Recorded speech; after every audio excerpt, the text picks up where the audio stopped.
حكومة جديدة، رئيس جديد، نهج جديد هو شعار المرحلة التي علينا كأبناء الكويت وشباب أن نتبنى هذا الشعار والمطالبة بهذا الشعار.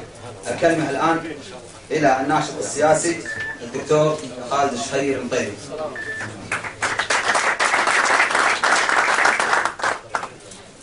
بسم الله الرحمن الرحيم، والحمد لله رب العالمين، والصلاة والسلام على خاتم الأنبياء والمرسلين. أما بعد، أحييكم بتحية الإسلام، السلام عليكم ورحمة الله وبركاته. في البداية أود أن أتقدم بالشكر الجزيل للأخ بشير عجاب على استضافته هذه الندوة ومشاركته مع شباب السور الخامس في هذه الفعالية وفي حملة حكومة جديدة ورئيس جديد ومنهج جديد. والشكر كذلك موصول لشباب السور الخامس، لكوكبة شباب الكويت من جميع أطياف المجتمع الكويتي، الذين أوجدوا ممارسة سياسية جديدة في العمل السياسي، ألا وهي المعارضة الشعبية.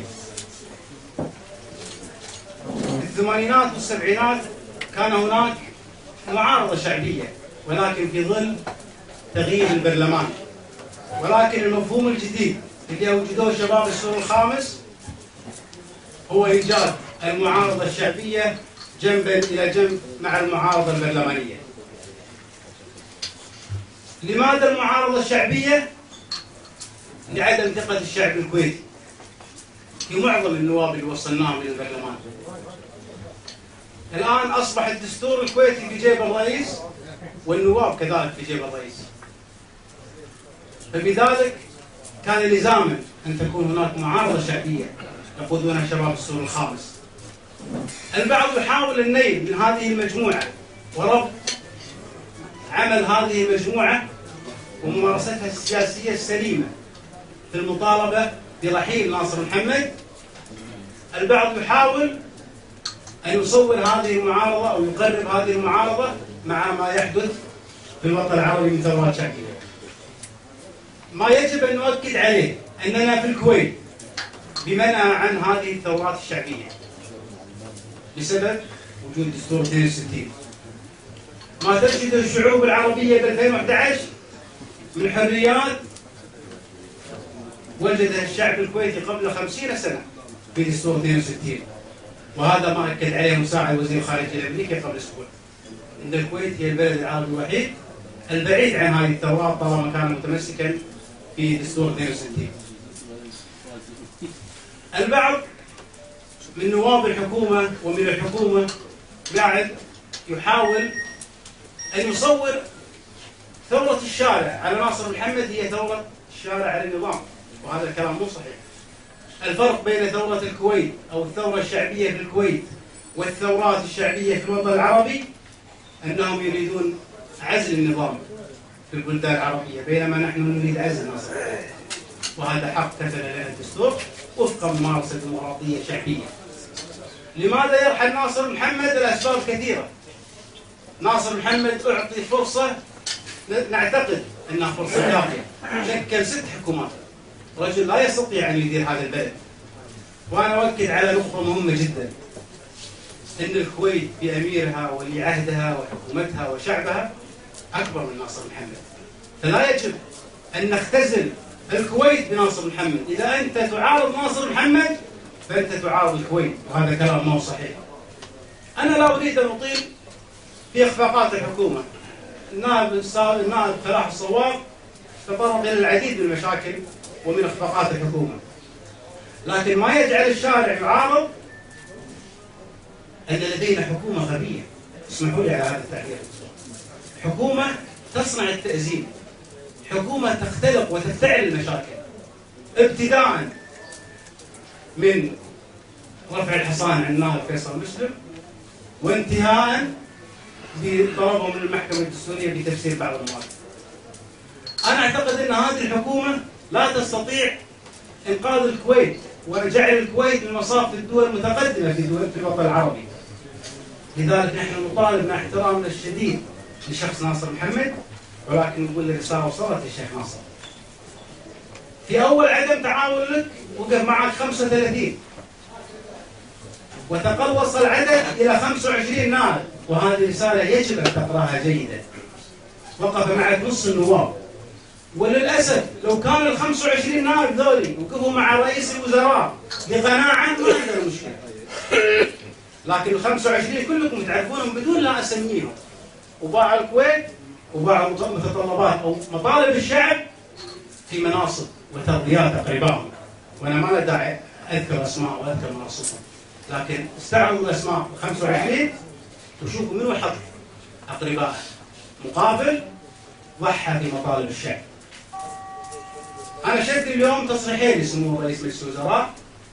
التصريح الأول قال أشكر الشعب الكويتي على عدم نزوله للشارع، فهذا يدل على أنه شعب أصيل.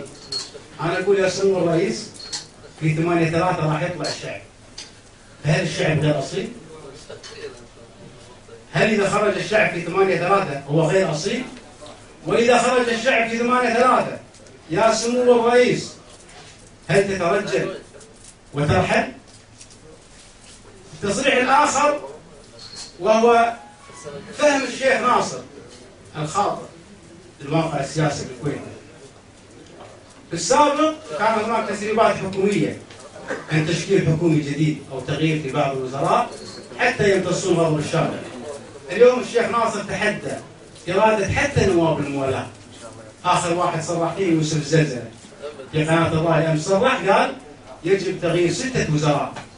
اليوم الشيخ ناصر كسر حتى في الموالاة وقال لا تغيير ولا تبديل في الحكومة، لأنه قرأ رسالة شعبية خطأ في شهر فبراير استجابة لرغبة صاحب السمو ولضيوف صاحب السمو. أراد الشارع الكويتي كله أن يبعد عن التنزيل وأن يهدي الوضع السياسي، وللأسف الشيخ ناصر محمد فهم الرسالة خطأ وفهم أن الناس نسد وقال أنا ما راح أغير ولا راح أبدل في الحكومة. الأمر الآخر اللي يجب أن يكون الشارع الكويتي واعي له، صاحب السمو الأمير أطال الله في عمره يجب أن لا يزج اسمه في الصراعات السياسية. لما يخرج نائب ويقول هذا اختيار صاحب السمو، نحن نتعامل بنصرة الدستور، فلا يجب أن يزج اسم صاحب السمو بأي خلاف سياسي. ما هو صاحب السمو وافق على جميع الوزراء، صاحب السمو وافق على جميع الوزراء، فبالتالي نحن في عمل سياسي يحكمنا الدستور، فلذلك يجب عدم الزج بصاحب السمو ويجب عدم خلط الأمور. الحكومة بعد الإصلاحات السياسية والاقتصادية والاجتماعية التي أطلقها صاحب السمو في شهر فبراير في المناسبات الوطنية، الحكومة تحاول أن تجير هذه المناسبات أو هذه الإصلاحات لصالحها. المكر ومكرمة أميرية لا دخل للحكومة بها. الإصلاحات السياسية التي قام بها صاحب السمو يجب أن لا تحاول الحكومة إيهام الشارع أن هذه إصلاحات من قبل الحكومة. نحن نطالب بإقصاء ناصر محمد لأن الوقت انتهى. هذا الرجل لا قدرة لديه على إدارة الحكومة. نريد رئيس وزراء جديد، وإذا جانا شخص نفس ناصر محمد راح تستمر الحملة.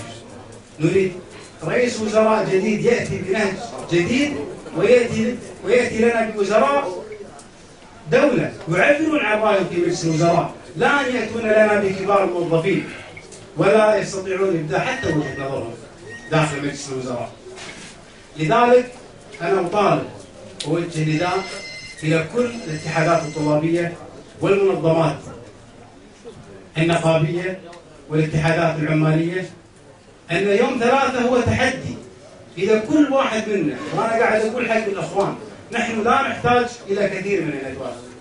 أي مواطن يعتقد أن الوضع غير صحي في الكويت وأن ناصر محمد غير جدير بإدارة رئاسة الوزراء يجب أن يكون متواجد. القيادة السياسية سوف تنظر إلى 8/3، و8/3 تاريخ مفصلي، فلا نكون سلبيين. إما أن نحضر ونعبر عن وجهة نظرنا وإرادتنا الشعبية في تغيير ورحيل هذا الرجل، ولما نقعد في بيوتنا ويستمر ناصر ومن انتكاسة لانتكاسة. فأنا أتمنى رجاء خاص أن الجميع يحضر ويوجه رسالة، لأن القيادة السياسية مثل ما قلت تراقب 8/3 وسوف يكون هذا التاريخ تاريخ مفصلي. في النهاية أسأل الله أن يحفظ الكويت وشعبها وأميرها من كل مكروه، والسلام عليكم ورحمة الله وبركاته.